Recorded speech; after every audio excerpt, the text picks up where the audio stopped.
Hello everyone, Ember Power here, back with a new video, and this time we're going to be taking a look at Galarian Weezing in Teleon Box. Galarian Weezing is a very strong Pokemon in my opinion right now, thanks to the ability Neutralizing Gas that says as long as this Pokemon is in the active spot, your opponent's Pokemon in play have no abilities. So effectively this turns off the entire Lost Zone engine, such as Comfrey, Cramorant, and then of course other decks such as Zoroark with their Gengars and Zoroark's main V-Star power ability, as well as Palkia's V-Star ability, Anarchus, and so on and so on. So a very powerful card, and even has a nice attack in the form of Severe Poison. It says your opponent's active Pokemon is now poisoned, put 4 damage counters instead of 1 in between turns. So there is a new Radiant Pokemon, Radiant Sneasler, that actually adds 2 damage counters here, so we could in theory use that to knock out a Comfrey. However, I've elected to go down the Radiant Charizard route with the Excited Heat ability that says this Pokemon's attacks cause 1 colorless less for each prize card. So the further on your opponent is in the game, and the further on they are, closer to winning, I should say, really, then the cheaper Combustion Blast will be. We're not playing Magma Base in this deck, of course, so, if you want to make room for that, then you can play it if you wish. And then Combustion Blast will be able to, you can use Combustion Blast a lot sooner. But I'm also not playing Twin Energy, so I'm just kind of like using this as either your opponent is on 2 or 1 prize cards remaining. However, does do 250, and with a choice spell can reach 280. Other points to note though, of course, is that because you have to run Fire Energy as well as just the Radiant Charizard, it's not like that straightforward to tech in. I guess we are running Aurora Energy, but the point still kind of stands. I would just say experiment with Radiant Sneasler as well as Radiant Charizard, and then decide which one you'd rather prefer. Or, if you want to go down the whole Dark Patch Galarian Moltres V route, you could like take out the whole Fire Energy package and then just bump up your Dark Energy counts. So, and then go for like maybe Radiant Greninja even. So there is like multiple ways you can build this, but this is just the way I've been experimenting with, and it seems to be going okay so far. So yeah. Other attackers, so like Weezing, Charizard, kind of form the core engine. We also have 2 Galarian Moltres for the late game.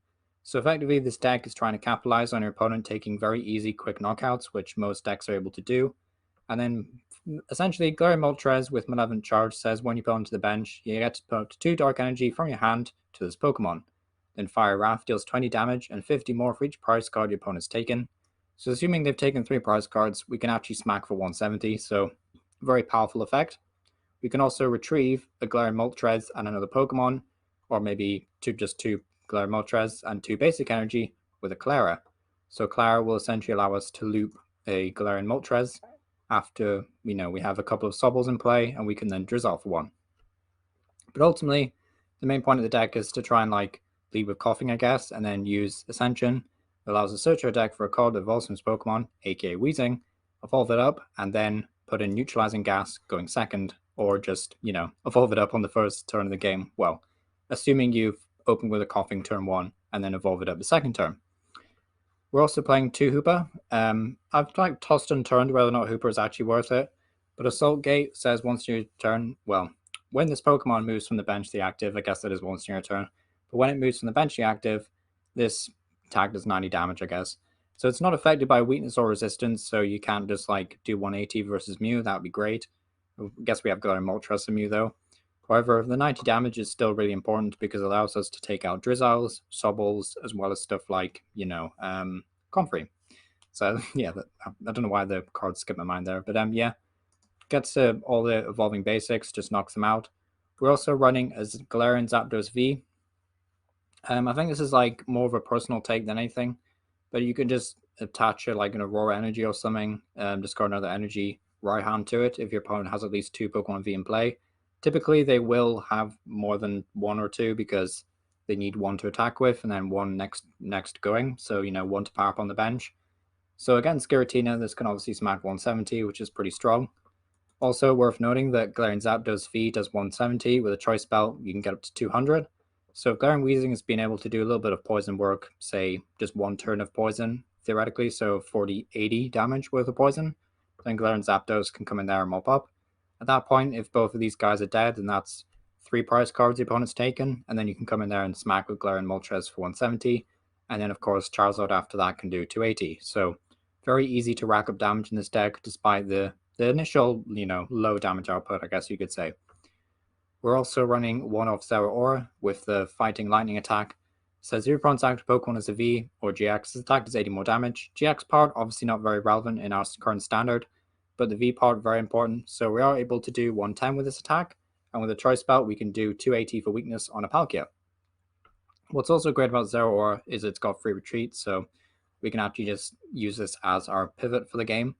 And so it's just easier to map out right-hand plays and whatnot with it. So I do like it in that regard.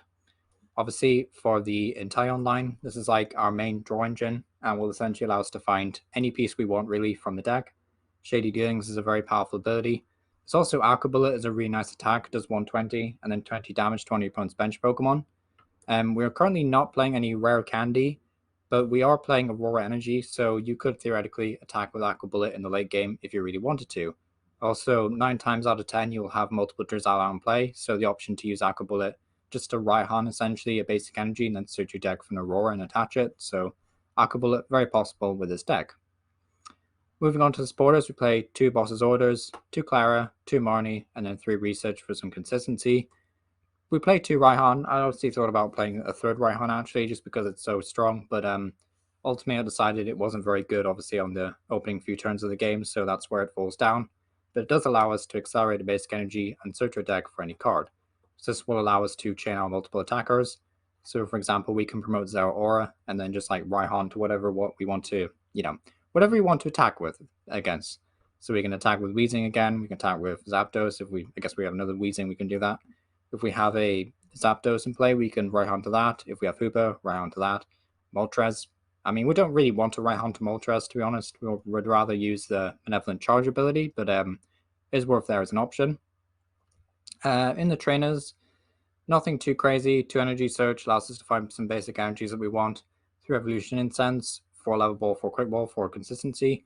4 Scoop Up Net, just mainly there to reset the entire line, but also can be used to reset the Hoopa. 2 Training Court, just to retrieve basic energy. We are playing 4 different counts of basic energy, so it kind of makes sense we'd want Training Court as well as Raihan. We also play a Choice Belt. Now forget about this guy.